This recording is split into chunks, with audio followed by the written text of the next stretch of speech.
Physics भौतिक विज्ञान कक्षा 12 chapter electric charge and electric area वैद्युत आवेश तथा वैद्युत क्षेत्र। इसमें हम देखेंगे कूलाम का नियम। तो कूलाम के नियम में हमें क्या सीखना है और क्या बताया गया है, ध्यान देंगे। कूलाम का नियम कहता है कि दो स्थिर बिंदुओं के मध्य लगने वाला, मान लो कोई दो स्थिर बिंदु हैं और उनके मध्य लगने वाला आकर्षण तथा प्रतिकर्षण बल दोनों आवेशों के गुणनफल के अनुक्रमानुपाती तथा उनके बीच की दूरी के वर्ग के व्युत्क्रमानुपाती होता है। यानी कहने का मतलब ये है कि जो हमारा कूलाम का नियम कहता है कि मान लो कोई दो बिंदु हैं, जैसे कि मान लिया हमने ए है और बी है, उनके बीच जो बल लगता है उस बल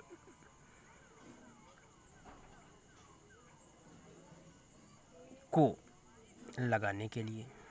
हमें आवेशों की ज़रूरत पड़ती है।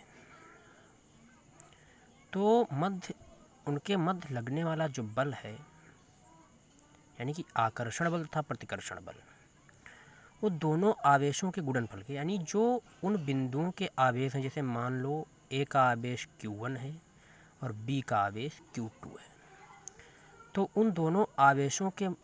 गुणनफल के, यानी उन दोनों आवेशों का हम जब गुणा करेंगे तो उनके गुणनफल के अनुक्रमानुपाती और उनके बीच की दूरी के वर्ग के, यानी जो दोनों आवेशों के बीच की दूरी होगी और जो उस दूरी का वर्ग होगा उसके व्युत्क्रमानुपाती होता है। तो फार्मूले में देखिए बताया गया है कि F अनुक्रमानुपाती Q1 इंटू Q2/R², यानी जो हमारा F बल है एक Q1 तथा Q2 के गुणनफल के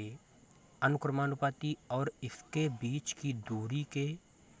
वर्ग के व्युत्क्रमानुपाती है। अब संकेत देखिए, F से होगा कि दोनों बिंदुओं के मध्य लगने वाला बल,